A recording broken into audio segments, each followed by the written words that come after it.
ZiiGaat was one of at least 3 new names in this year's round of 11/11 and Black Friday IEM introductions.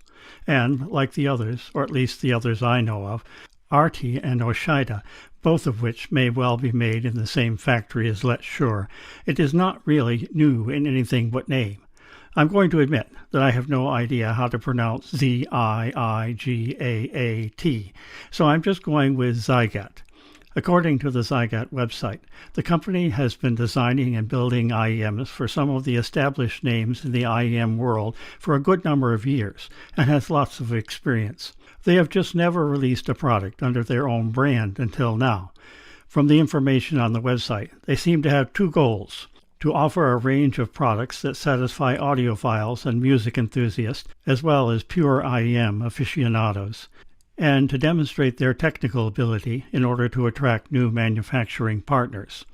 Therefore, their products are intended to say, "Look at what we can do when you give us a free hand." And if the Cinno, another single dynamic driver and 4BA hybrid, priced at $100, is a fair example, they do indeed have the skills to become a major player in the market. Ever since the introduction of the groundbreaking Aful Performer 5, we have seen more and more 1x4 hybrids popping up in the under $200 price range. You might remember that the Performer 5 came as something of a shock at its original $220 price, offering performance that had previously cost at least $100 or $150 more. Now, the actual $100 to $150 IEMs are nipping at the Performer's heels, and several, like the $110 Simgot EM6L Phoenix and the $150 Truthears Nova, are giving it a run for the money. So what does ZiiGaat have to offer at $100? A 10mm liquid crystal polymer dynamic driver handling the bass, for one thing, and 4 unnamed BAs, 2 handling mids and 2 for treble. We're left to wonder how the crossover is managed, whether it's passive, electronic, or physical, using tuning tubes, or a combination as it is in the Performer 5. The shell is resin, vented, and relatively small, almost exactly the same size and shape as the metal shell on the Simgot EM6L, though the vents are in different places. It's also very utilitarian looking, in basic off-black with a logo. It is, for all that, remarkably comfortable in my ear and works really well with the KB Ears K7 tips. One thing ZiiGaat still has to learn is packaging, which we'll assume was always handled by their OEM partners. The Cinno comes in a plain box with minimal accessories. A decent 3.5mm cable, there is no balanced option.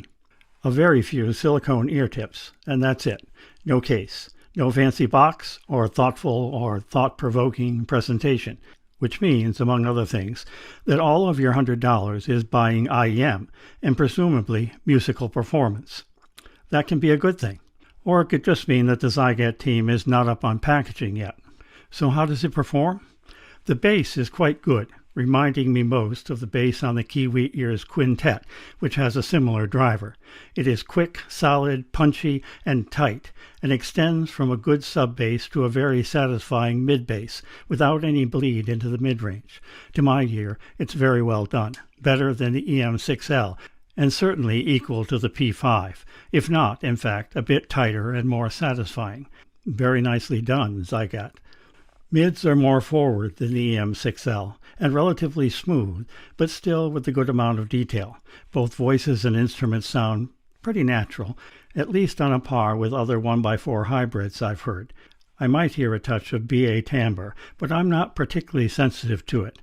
There is certainly less of a raw edge to voices like Adele or Robert Plant, and less of a twang or whine to Alison Krauss or Carole Dubach than I hear in the EM6L.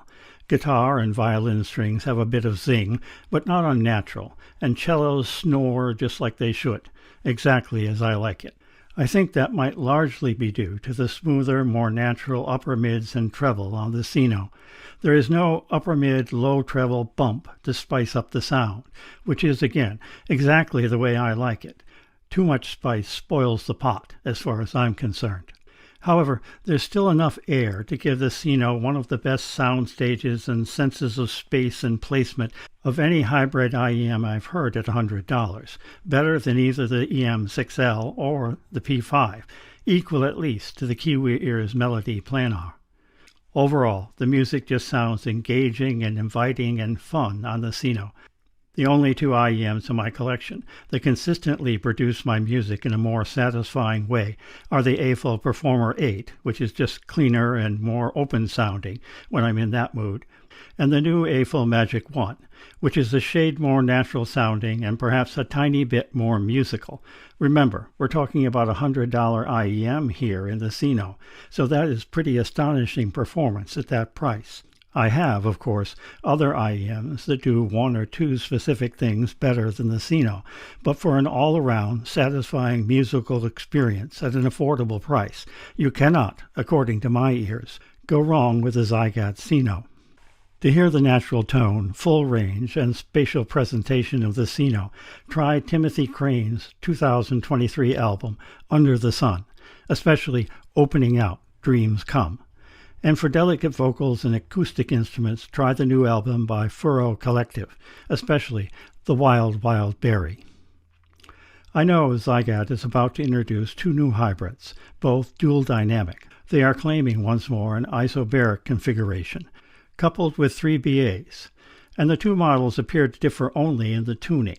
One is tuned for fun and engagement, and the other is more of a studio tuning, which might also appeal to audiophiles. I'm eager to see what they can do when, we give them a free hand. Now, if only they can get the packaging and presentation to match the quality of their products, without charging any more, of course. ZiiGaat might be a new name, but it's not one, on the basis of their first offerings, or at least on the Cinno, that we are likely to forget soon.